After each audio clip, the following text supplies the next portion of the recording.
বর্ষা রানী ইলিশকে স্বাগতম জানানোর জন্য আজ বৃষ্টি এসে হাজির। এই টিপটিপ বৃষ্টি দিনে আজকে আমি রান্না করব ইলিশ ভাপা।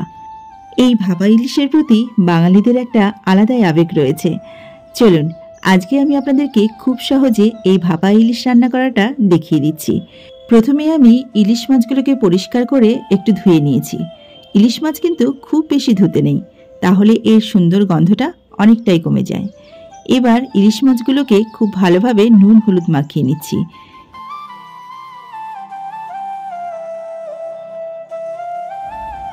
নুন হলুদ ভালোভাবে মাখানোর পরে আমি ইলিশ মাছগুলোকে মিনিট 10 জন্য একটু ম্যারিনেট করে রাখছি।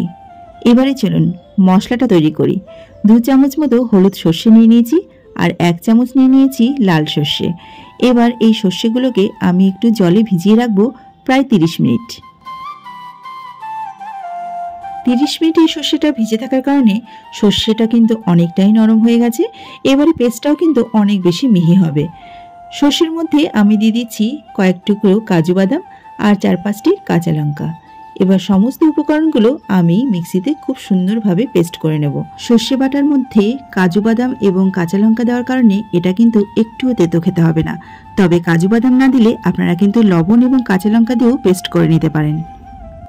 এই দেখুন বন্ধুরা, সর্ষের পেস্টটা কিন্তু রেডি হয়ে গেছে আর এটা কিন্তু যথেষ্ট মিহিভাবে বাটা হয়েছে। এবার একটি টিফিন বাটি নিয়ে নিয়েছি আর টিফিন বাটির মধ্যে আমি এই সর্ষের পেস্টটাকে সুন্দরভাবে চারিদিকে ছড়িয়ে দিচ্ছি।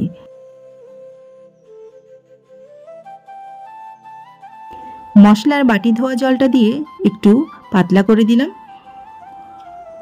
এবারে পরিমাণ মতো লবণ দিয়ে দিচ্ছি।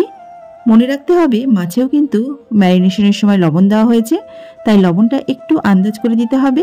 আর কালারের জন্য আমি একটু হলুদ ব্যবহার করছি। উপর দিয়ে ছড়িয়ে দিচ্ছি 2 টেবিল চামচ মতো সর্ষের তেল। এবারে সমস্ত উপকরণগুলো একসাথে মিশিয়ে নিচ্ছি।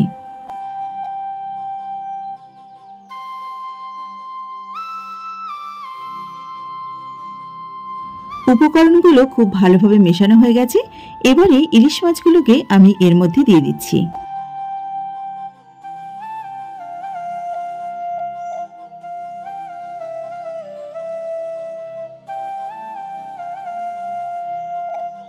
এবারে ইলিশ মাছের উপর পিঠটাতেও আমি মশলাগুলো এভাবে ছড়িয়ে দিচ্ছি, যাতে এই মশলার সমস্ত গুণাগুণটা ইলিশ মাছের মধ্যে চলে যায়। উপর দিয়ে আবারও ছড়িয়ে দিচ্ছি 2 টেবিল চামচ মতো সর্ষের তেল।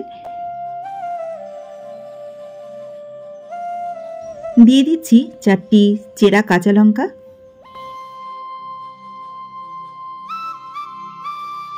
এবারে টিফিন কৌটোর ঢাকনাটা আটকে দিচ্ছি। চলে এলাম গ্যাসের ওভেনে।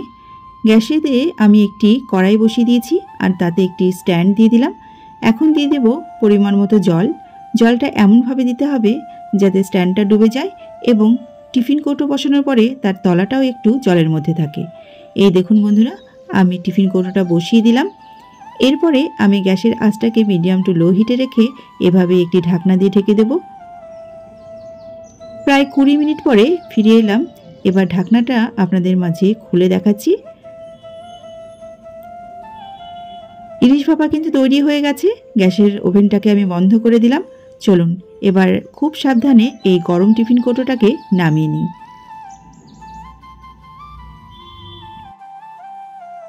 একদম গরম থাকা অবস্থায় কিন্তু টিফিন কৌটো আমি খুলিনি।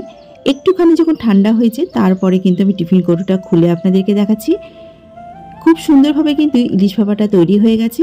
বন্ধুরা, আপনারা কিন্তু এভাবেই খুব সহজে বাড়িতে ইলিশ ভাপা রান্না করে নিতে পারেন। গরম গরম ভাতের সঙ্গে এই ইলিশ ভাপা খেতে কিন্তু দারুণ লাগে। অবশ্যই জানি আপনারা ইলিশ মাছ তো বর্ষাতে খাবেনই, আর সর্ষে ইলিশের সঙ্গে সঙ্গে একদিন ইলিশ ভাপাটাও ট্রাই করে দেখুন।